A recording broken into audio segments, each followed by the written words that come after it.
These messed up chickens, commonly known as beltos, might be ferocious beasts, but the entire flock meets a painless death at the hands of our boy. The awakeners who were supposed to handle these chickens are in absolute awe, still wondering what the hell just hit these chickens. As far as their understanding goes, it's likely another awakener was secretly dispatched and took care of the monsters, but it makes no sense for someone to wipe them all out in a single swoop without even showing themselves. After all, literally nobody in this damn country has the kind of talent needed to obliterate hordes of monsters in an instant. Well, little do they know that mysterious someone is none other than our boy, Kang Cheol-ho, the owner of the humble little restaurant that just so happened to be located in the area under attack by those feathered freaks. Normally he doesn't get involved in this crap, but since belto meat makes for the juiciest and most succulent steaks known to man, our boy just couldn't help himself. He slayed those monsters and grabbed a nice chunk of meat for the kitchen. As he's getting ready to prepare a new dish with the fresh haul, someone shows up. Turns out, it's a visitor from the Awakener Association, specifically here to check in on our boy. Apparently the association rep came to see if he's doing okay after the belto attack. Well, my guy's totally fine. And if he has to be honest, this kind of thing happens so often, it's just another Tuesday for him. The representative is relieved to hear there weren't any casualties, especially since most of the residents had already evacuated. Minimal damage is just good news all around. Suddenly, the guy's nose twitches when he catches the mouth-watering aroma drifting from Kang's cozy little dining place. The smell is so damn good that the representative can't help but crave a bite, if the restaurant is open for business, that is. Our boy can't say no to a potential customer, or can he? Once the association guy steps inside, he immediately notices how clean and well-organized the place is, almost like a movie set from some Hollywood drama. He makes himself at home and insists on seeing a menu before placing his order. But to his surprise, Kang's restaurant doesn't have a menu. The food depends entirely on whatever ingredients they've got that day. It's basically a daily special, and for today, our boy's cooking up belto steaks. The mention of belto instantly grabs the rep's attention. After all, those are the same giant birds that attacked this area just a while ago. All the credit, of course, goes to the great master Gamsung-hu for taking out all 10 of them in a flash. Kang doesn't say a word about his own involvement. He just nods and thanks the brave fighter for getting rid of the menace. Those beasts may have been terrifying, but they're equally exquisite when grilled to perfection. Kang is sure his customer's gonna love the steak. That mention of steak gets the poor customer a little nervous. Steaks usually cost a fortune, and he's not sure if his wallet's ready for that. Meanwhile, my guy picks up a cleaver and slices even cuts for the steaks. He seasons them with nothing but salt and pepper, keeping it simple and letting the meat do the talking. While he's working on that delicious dish, let's rewind a bit and talk about our boy. Almost 30 years ago, Kang woke up in a completely different world. A cursed land swarming with ferocious dragons and flesh-eating monsters roaming the streets. At first, survival was hell, but he got lucky. He gained insane strength, enough to make even dragons sweat. Eventually, he even took down the Demon King himself. That victory earned him a ticket back to Earth. But to his dismay, Earth wasn't the same place he remembered. By the time he got back, it too had been overrun by vicious monsters. Still, none of that stopped him from chasing the retirement he always wanted. A peaceful, quiet, and serene life. After 30 straight years of fighting monsters and the damn Demon King in that other world, he was done with this killing shit.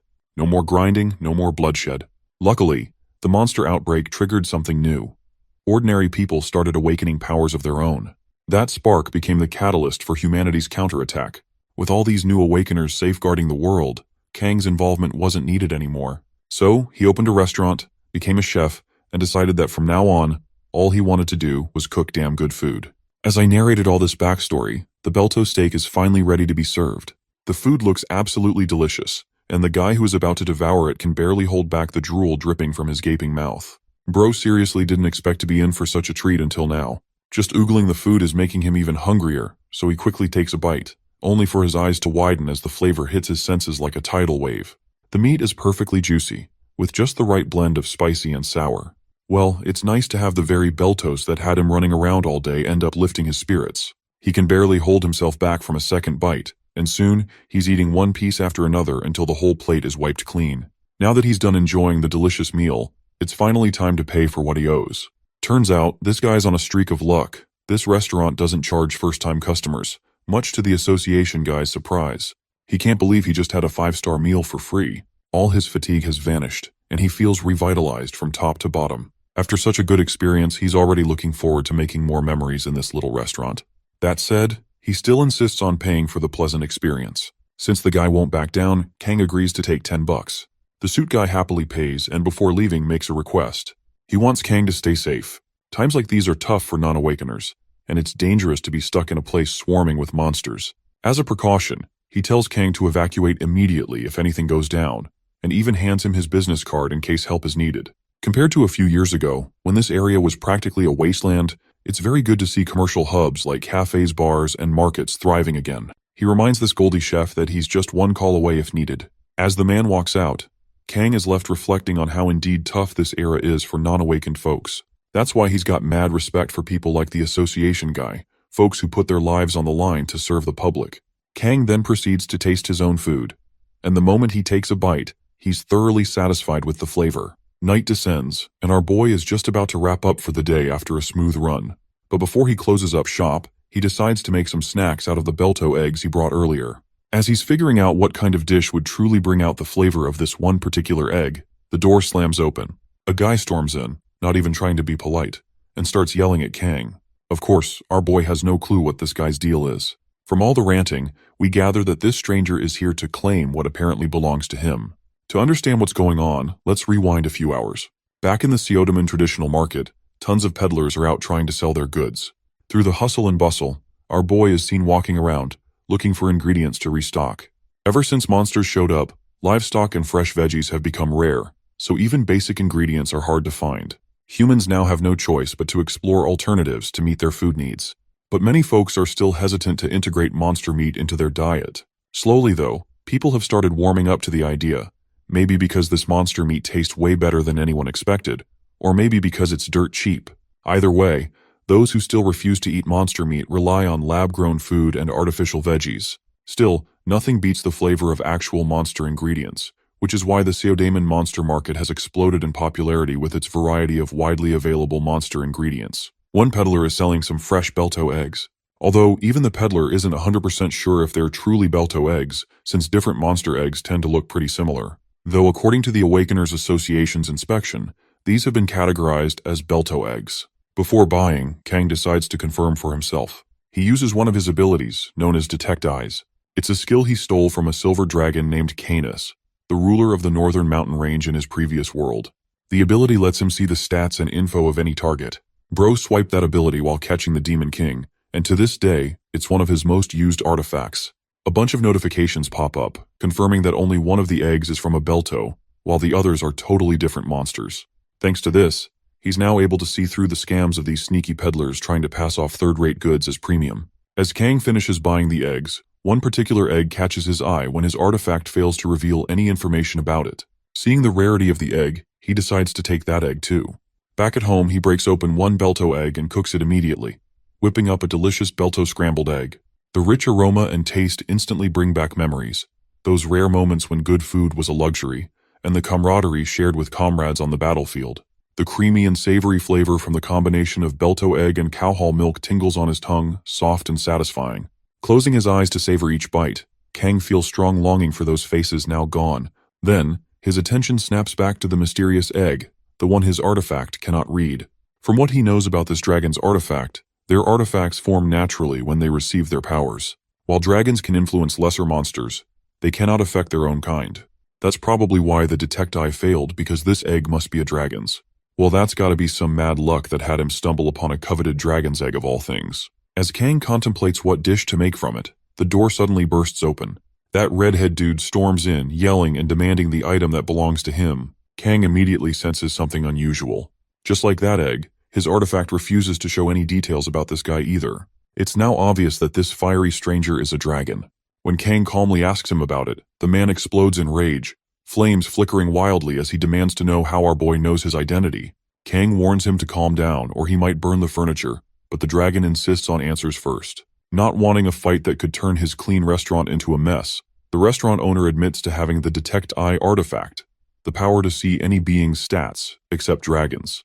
The redhead snaps back, curious how Kang got such a rare artifact. Kang hopes this guy possesses the Detect Eye artifact too, because if he knows what this artifact is, it will be easy to explain everything. The dragon guy, meanwhile, finds it quite unnerving to see how calm and composed our boy seems while standing up against a mighty dragon.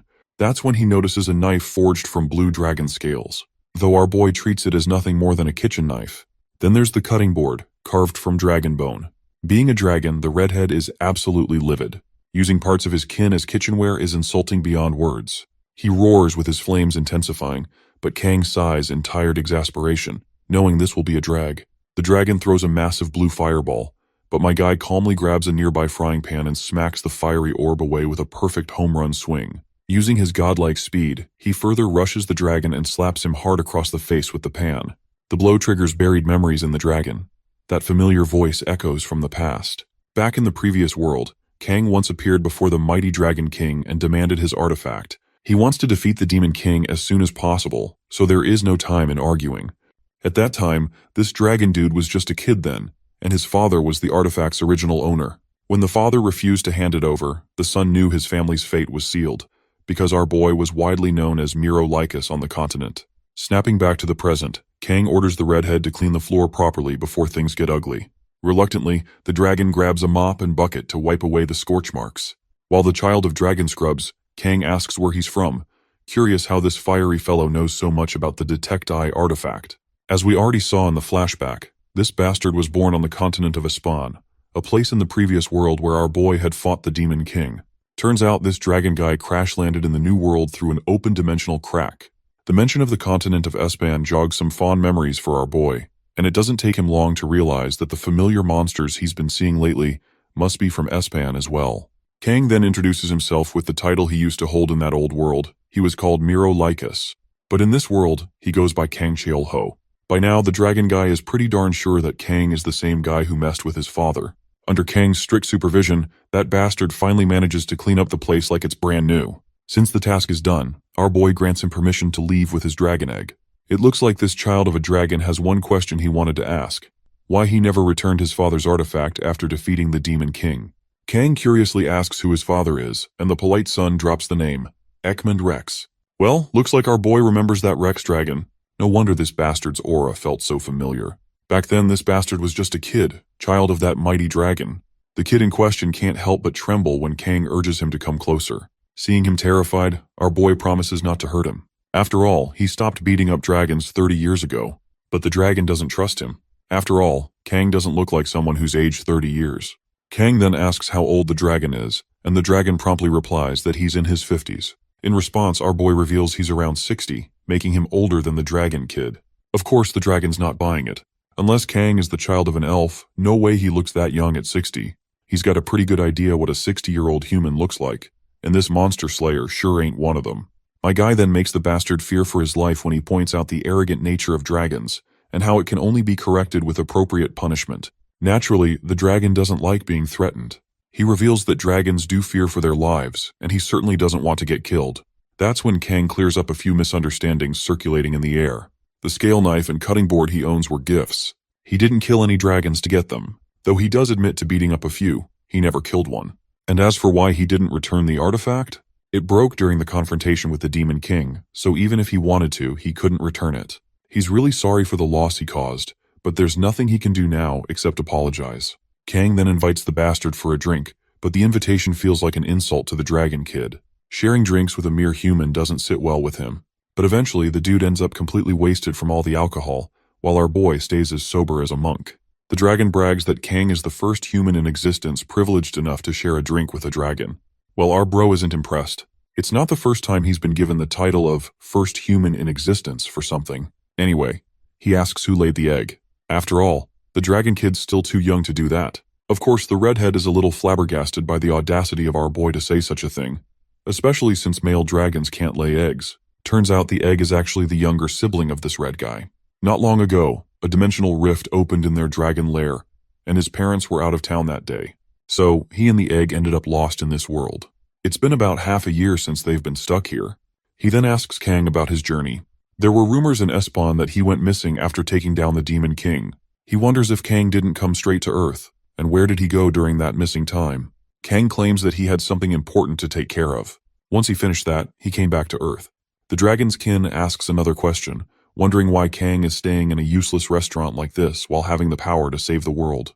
A human like him could take over the planet without breaking a sweat. It's kind of nuts that Kang hasn't done anything about the monsters running wild. And even crazier that he hasn't even tried to take over the world. After all, humans are all power-hungry, war-seeking, self-centered, selfish bastards. He still remembers how, once the Demon King was gone, humans immediately started fighting each other instead of enjoying the peace. Kang acknowledges that human nature is exactly as described, but he just isn't interested in that kind of crap anymore. He's bored of it. After fighting monsters for 30 years, he doesn't crave power or authority anymore. The Dragon Kid doesn't really believe a word coming from a mere human. Either way, Kang tells him to take good care of his one and only sibling. And yeah, you can really tell how much the redhead adores his sibling by the way he's cradling that egg in his arms. Not long after, the egg hatches, and the little fella finally breaks free of that cramped shell to stretch its wings and learn to fly. Kang asks the lucky brother if he has named his sibling yet. Looks like the redhead hasn't thought that far ahead, so for now, he's just calling it hatchling. Kang follows up with another question, asking what's the gender of this little fella. The annoyed redhead says she's female. Seems like our boy is pretty fond of the little one already. A closer look at her shows she kinda looks like a millet, but with some tiny teeth, which makes him think dragons might be born omnivores. Redhead is clearly pleased to have such an adorable little sister to keep him company in this cold, unknown world. Speaking of worlds, Kang casually asks if this dragonkin has any place to call home on this planet. The redhead doesn't answer right away, which probably means that they are likely hobos. Well, from what I can predict, my guy's gonna invite them both to stay in his restaurant, only if they don't have a place to call home. In the other world, the continent of Espan, there was once a terrifying storm, causing the demons to migrate alongside it. In every gust of wind could be felt the stench of battle, bringing back nostalgic memories to a certain figure with glowing long hair. This person joyfully whispers Miro Lycus's name, recalling the last drink they shared together. Let's go back to our fun-loving little diner, where our boy has whipped out some majestic-looking hamburger steak. Having fed the steak to the dragon and his newborn sibling, he questions if they'll be taking their leave now. Of course, as part of his diner's custom, he doesn't even charge the dragon a bill for the meal, though normally it would cost $10. Hearing this, the red-haired dragon curiously jumps to ask if he also offers lodging services, which pretty much implies that this dude is homeless. He may be a powerful dragon, but inflation will kill you before a sword will these days. Anyway, Kang empathizes with the dragon's situation, understanding that the creature must be feeling isolated after dropping into an unknown world. Dragons are known to be proud and egocentric creatures who revel at their own greatness.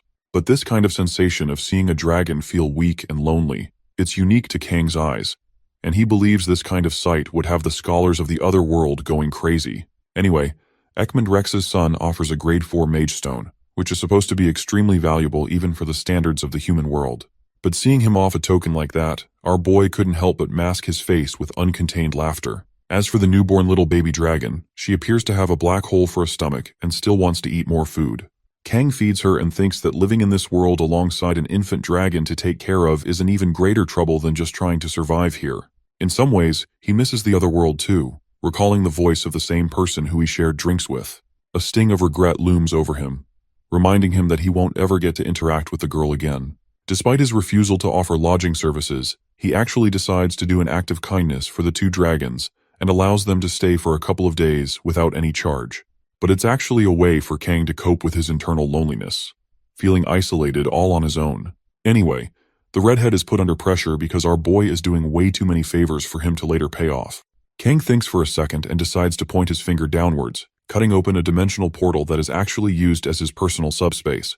Kasim, the immortal goblin, greets his king after a long time. I have to say that this goblin is crazy and dripped out for being a low-ranked monster. Anyway, the special thing about him is that he can't die in the subspace and is the manager of Kang's dimension. Kasim respects Kang by addressing him as the king, but our boy isn't one for royal names, so he just keeps it simple. Kasim questions what he's looking for, imploring the man to request for the number of magic stones they have inside the subspace. The manager reveals that there is a nearly infinite amount, but when it comes to the highest quality magic stones ever, they have 5 of those and 120 of the normal high-ranking ones. Kang casually chucks the grade 4 stone to Kasim to add to the subspace, who takes it without any questions. He's just about to end his conversation when he suddenly remembers something. Meanwhile, the redhead dragon is out here speechless, because he can't believe the fact that even the top-ranking magic stones are nothing to this guy.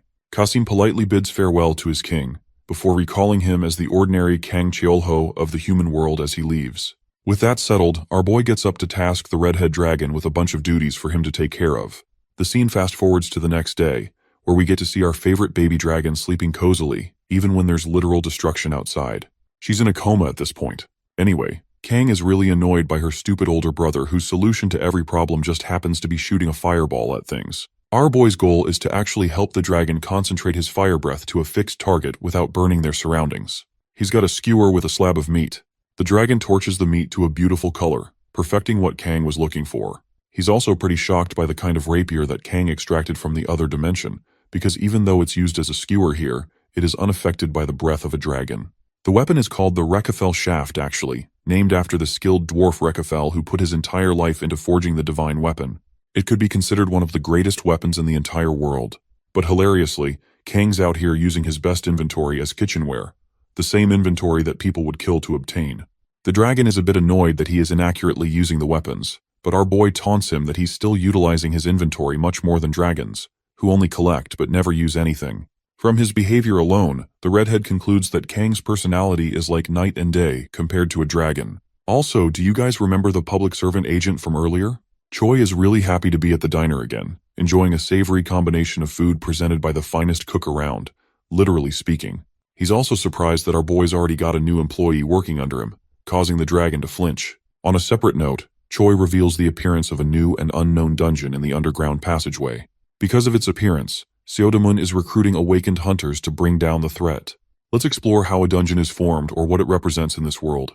Kang internalizes that they're supposed to be storage grounds for monsters, acting as a portal or a gate between and across different dimensions via dimensional rifts. Now, that's actually the same way he ended up in this world too, which goes the same for Khan, the child of Ekmund Rex as well. Our boy inquires about the difficulty rating of the dungeon, and discovers that it's supposed to be at the grade 5 level at the least.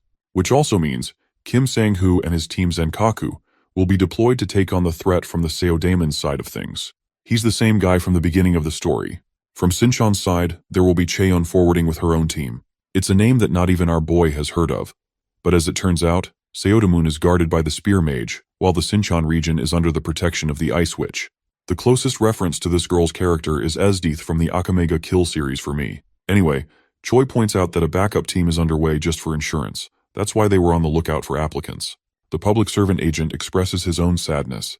His heart breaks every time he sees a job post for a dungeon, but unfortunately not everyone lucks out with the awakening process. Only the best of the best are chosen for the job, and it's really sad how they've all got families to feed, and yet they can't join because of their ranks. In some ways, he thinks the unawakened people have it better in this life, a safe and steady job without any risk of death. Realizing that he's running late, he concludes the conversation and thanks our boy for the exceptional meal like always. Even more so, Khan is most impressed that his contribution is receiving some praise. Kang wonders if he should head out and purchase more Idaho meat to reinvest in the business. So he does exactly that, and goes to the marketplace for a list of ingredients. While he's talking to the butcher, Kang overhears an announcement to join the raid party. The guy in the distance resembles someone he saw back then. It's actually the Spear Mage Sang-hoo, known for being a grade 2 awakened warrior. It seems like Choi's words prove to be true because they really are looking for a party. Speaking of parties, let's talk about the assault groups, which in this world are called the raid parties. It's pretty similar to your average RPG game system, a format that Kang personally enjoyed back in his days. The world now resembles no differently from a fantasy game, and so the rules are easy to understand. But that's not the only thing. If you guys have played the recent game Marvel Rivals, maybe you'll have noticed an influx of DPS players and a shortage of tanks and healers, right? It's the same in this world. The damage-dealing roles are saturated and less reliable compared to the few and far beyond healers and tanks. Unfortunately, because of the saturated position of DPS class, not everyone gets to join the party. The scene reminds Kang of the public servant's words, who touched upon the miserable life of those who weren't exceptional and struggled to find work. But at this point, our boy thinks the guy should focus on worrying about himself instead of focusing on other people. Speaking of which, a random man checks his wallet and finds nothing inside. He sulks in misery and defeat as he doesn't have anything going for himself. Returning home, Kang is looking for the redhead dragon but finds him nowhere. The kitchen is spotless, which is good. Suddenly, the man from before enters his diner with a troubled expression on his face. He's even embarrassed to ask for ramen, but Kang is a good guy and tells him there won't be a problem. In his mind, he reflects how the tradition of using ramen as a cheap meal still hasn't changed from the 30 years that have passed, even though inflation has hit hard on simple food like this too. Before he starts making it, the man inquires for the price of the ramen, causing Kang to reveal that it costs $2 only. This revelation alone brightens up the man's expression as he orders 5 bowls right away. Kang is pretty darn impressed that the guy has an appetite for eating all that food in one go. Sensing that something is out of place, he activates his Detect Eye skill, allowing him to peer into the man's intentions, learning that his class is actually called the God of Food. It's a really weird and unique ability at first glance, but it's not like our boy is unfamiliar with it as one of his teammates once had it. Basically, it helps you gain a ton of strength the more you eat food. The ingredient quality also affects the outcome, but one can make a shit ton of gains and get a Mr. Olympia physique if they keep on consuming high-level monsters. At the same time, it's difficult to get the ability to progress in the early stages, and it only blossoms into its fullest when consuming high-grade monsters. To top it off, you're usually always hungry, though those effects begin to subside after leveling up and getting better at the skill. Well, that's clearly not the case for this guy because he's far too underskilled for his class. Kang decides to go ballistic and serves an extra large platter of ramen with grilled Tahoe meat as a topping. It's probably the kind of ramen that college students would die to eat every day. The shocking part is that he added the Tahoe meat as a freebie from his side, reflecting his good nature, conscious that some people just have it really rough in life, which is also why they have a tendency to die sooner in battle. If the man shared a different personality, Kang was planning to ignore him completely. But with this, he thinks the effect of the Tahoe meat will boost his power to some degree. Also, Kang shares that the first meal of the day is on the house as a custom for his diner. By the way, he's talking about Tahoe meat and not ramen here. The man decides to eat a savory bite of the meat, enjoying its delicate taste. He can't believe that the meat could be tenderized to this savory extent. Next, he takes a large column of ramen and literally goes on to finish the whole meal. His mood lifted, he thanks the amazing chef for his kindness. He tries to whip out some money from his wallet when suddenly a bunch of stuff falls out.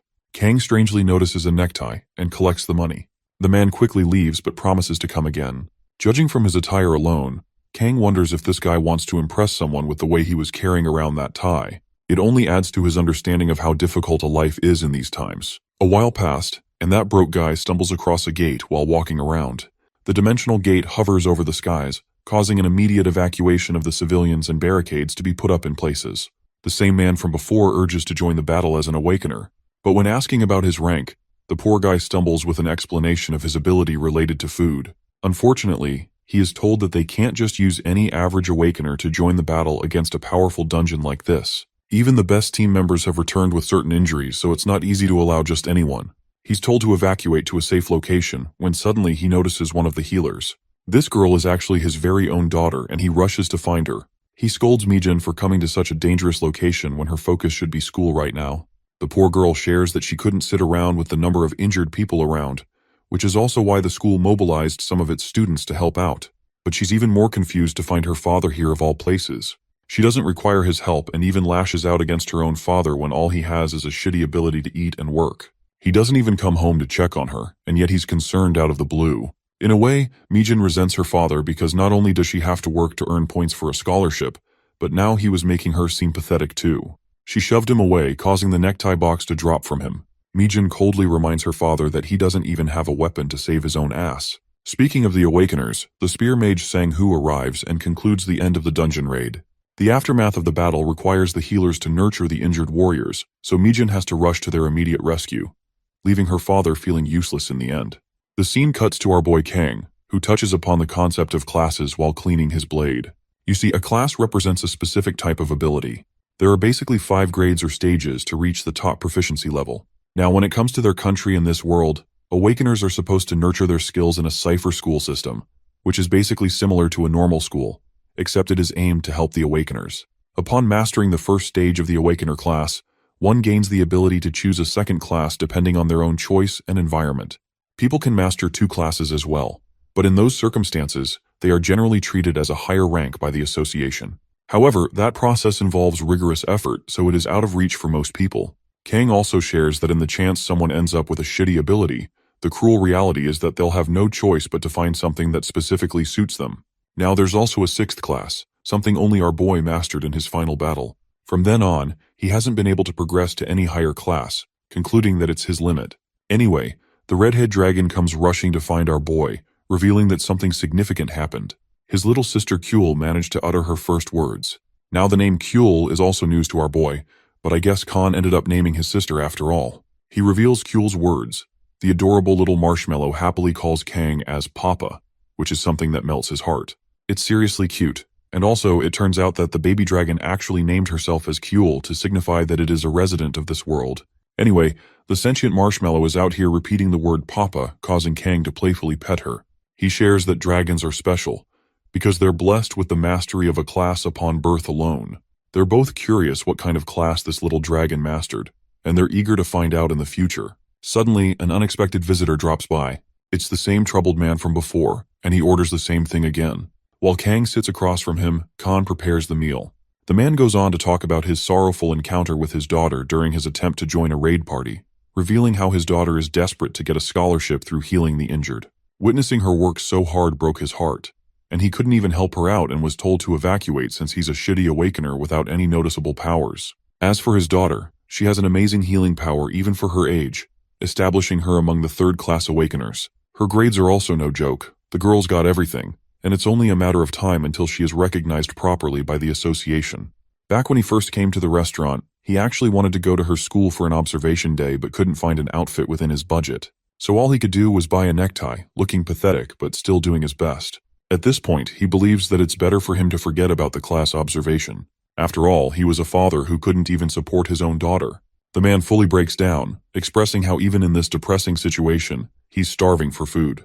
Kang listens to his words with an open mind, hearing that he's a simple food-related awakener who has to rely on eating a lot so that one day he could be of use. Suddenly, our boy gets up to address his employee, creepily asking if it's okay for him to fatten him up. This comment alone rocks Khan's world, because he thinks he's about to get cooked just like the rest of the monsters. Kang reveals that it's just a joke, and also takes notice of Cheol's shedded skin. An idea comes to our boy's mind as he plans to make use of the skin, even against Khan's complaints, who was looking forward to using it as a memento. The meal is prepped, resulting in a mouth-watering Ataho extra-large ramen serving. The man notices that it's similar to what he had last time, and Kang is okay with him eating to his heart's content. He quietly observes the guy eating the food all the way until he's finished. The man pays him for the food, and before leaving, thanks Kang for being a listening ear in the time of need. As he's leaving, the wise Kang leaves a piece of advice that I highly recommend everyone watching this video to follow. Life is hard for everyone. He understands it would be more livable if some things were easier than others. According to Kang, the people who work hard every day always run into good fortune eventually. So, he encourages the troubled man to try again tomorrow, and that he'll always be here for him like a reliable shoulder. Kang gives him a nice smile and sees him off. Also, unbeknownst to his customer, he also infused the dragon's shed skin as part of the meal, so it will definitely affect the guy's growth later on. Khan is confused why he's going out of his way to help out a random dude. Caressing the little marshmallow's face, Kang reveals that it's because his very own father shared a troubled life like that, so maybe it's because of that. In the next scene, we find the same man returning home to find his sleeping daughter. He also notices that Mijin took the necktie and brought it home.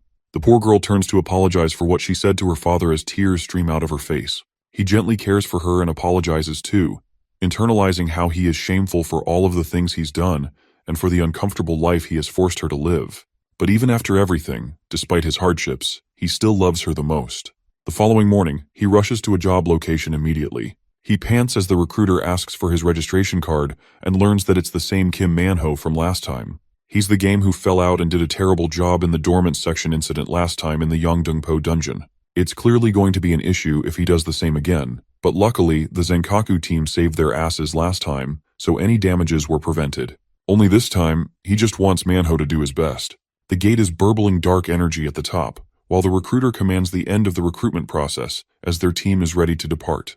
The morning is fresh and our boy is chilling on his walk when suddenly he sees chaos ensuing before his eyes. Even Sang-hoo can't believe the situation has become this tense. From the information they received, it is noted that a team of Class 5 to 7 Awakener members have entered the dungeon. But to their worst nightmares, a hidden boss has appeared in the same dungeon where Mijin's father went. Let's take a deep dive inside the dungeon. It's supposed to be a forest-type environment where Manhwa finds himself immediately attacked by a dinosaur straight out of Jurassic Park. Bro reflexively uppercuts the freaking raptor and kills it with one attack, pointing out how he feels strangely motivated and filled with energy. He's also supposed to be feeling hungry by now, but so far nothing happened. Suddenly one of the party members points out a shocking crack inside the dungeon. The ground rumbles with a heavy earthquake as the colossal Tyrannosaurus Rex erupts with a deafening roar. This monster is supposed to be the hidden boss. Hidden bosses are supposed to appear unexpectedly inside the dungeon, and only when a dimensional rift cracks open from inside. The horrific outcome always results in the death of the cleanup squad, which is what is happening right now as the Tigrex monster unleashes its fury. The guy's team is scampering away when suddenly, he notices mana crystals from the creature he just defeated. It's actually a decent grade and will result in a good fortune for him if he's able to sell it. Manho's desperation results in him rushing towards the crystals, which is a seriously reckless decision, because the colossal dinosaur is out to get him. The funniest part is that instead of straight up eating him right there, the monster headbutts his ass flying. With just one hit, Manho realizes just how shitty he truly is. He foolishly rushed inside the dungeon for the sake of his daughter's happiness. A gush of her sweet memories courses through his mind, all the way back to when he first embraced her. His daughter's words become the fuel for him to get back up. Dying here would mean that Mijin would be defenseless all on her own. Mustering his courage and strength, he takes a stand and faces the Tigrex monster. Even against the might of such a ferocious boss, he stands firm, denying the very reality of his despairing battle. Manho's indomitable human spirit channels through, and he focuses his power into a single punch against the creature's mouth, resulting in a surprising rank-up effect. At long last, he's finally evolved, and managed to stop the monster's attack too. No longer does he feel hungry or hurt. Even the Tigrex is shocked and tries to devour the human a second time by rushing at him again. But Manho's having his aura farming moment because this guy literally stops a giant-ass dinosaur with both of his hands. Though he's being pushed back, that isn't stopping him from losing the battle. Manho intends to maintain this position for as long as possible. The good news is, the Spear Mage and his party have arrived in response to the alert of the hidden boss. He's shocked to find an ordinary dude blocking a grade 2 Tigrex all on his own. Now that's called determination. I genuinely love the way this story isn't just about glazing the main character, but actually developing the side characters too. Sang-hoo commends the amazing man for holding his own, and even intends to grab his business card after the battle. Detecting his skill set, we come to learn that Manho's evolution has jumped to a Shikshin class, which means that he's now more like a tank with the power of a DPS. It's kind of a unique skill set, comparable to Mr. Fantastic and Wolverine from Marvel Rivals. As for our boy Kang, he's observing the scene from the side, really glad that Manho was able to receive a grade 3 evolution. It's a good thing overall, since the Spear Mage personally helped his evacuation. Enough fighting, time for us to head back to the diner. Our precious Marshmallow is yawning with how sleepy she is, while the talks of the hidden boss's defeat roar across the news. Kim Manho is highlighted as the hero who helped his party survive. Resisting against the boss's special skill, he was able to break into an evolution of grade 3, achieving the MVP title in the raid. He made it into the newspapers too, and his daughter seems proud as ever. The Awakener Association also decided to reward this guy with a correct rating and compensated him with loads of money. Cutely handling the baby dragon, Kang wonders if she was busy reading the newspaper. Her weight appears to have increased, and she's still all the same about calling him Papa. Even though Kang denies it, the adorable Munchkin looks at him with such sweet eyes that he can't really win against her. The transmission talks about another news regarding a thief who has become a consistent headache for many merchants in the Seota Moon region. This scumbag apparently loves shiny things, and is responsible for stealing low-grade mana crystals at an alarming rate, to the point the association is deciding to step in. It's basically a warning to everyone to be wary of this thief until he's caught. Our boy is pretty amused by this news, and he's even more shocked when the little one brings him a cup of water to drink. I'm getting butterflies every time she takes over the story at this point. Anyway, Khan quickly chimes in to stop our boy from drinking the damn water. What's more, dude is wearing a violent aura for no reason, but it's actually because the water has a ton of germs inside. Apparently, Cheol learned about the concept of water wells from an illustration book. And well, you might be thinking, so it's not that bad, right? But here's the plot twist. This idiot dragon can't differentiate between the toilet water and a well. Kang's face literally turns into a, "What the fuck did you just say to me?" expression because he was a second away from drinking that same water. The funny scene transitions into Choi's third visit to the restaurant, and he's really amazed by the kakdugi that Kang made this time. What's more, Manho arrives at the diner looking like night and day from his earlier appearance, and he's brought along a friend too, the same Spear Mage captain who has heard many stories about the diner and its owner. Choi stands up in shock and respect, while the Spear Mage is a bit underwhelmed to find an agent from the association here of all places. The agent is rather astonished to discover that Manho is associated with the Spear Mage. Also, it turns out that Manho has obtained a new identity for himself as the Shikshin warrior, who performed exceptionally well in a recent raid. From this interaction, our boy learns that after doing something commendable in this world, a new name is attached to your old one. Manho is really grateful for the kindness that the owner of the diner showed him when he had nothing. On the flip side, Kang expresses that he was anticipating his arrival. Like always, ramen is the guy's usual order. As for the Spear Mage, he wants to try the same. The meal is served and well, Manho obliterates it like usual in one go, impressing the captain with his appetite. He recommends Manho to head off to visit his daughter's school because it will take him a while to wrap up his side of the food. He doesn't want Manho to needlessly stick around when he's free and allows him a day's rest for now. So that's how the guy ends up leaving, while our boy is impressed by the quality of their healthy work relationship. Interestingly, the place goes all too quiet, so he turns to find the captain dozing off on his seat. In the next scene, we get a glimpse of a heated interaction between the spear mage and Kang. The captain was furious that our boy touched a divine creature and ended up enraging it. The beast gives a malicious smile before erupting its ferocious flames.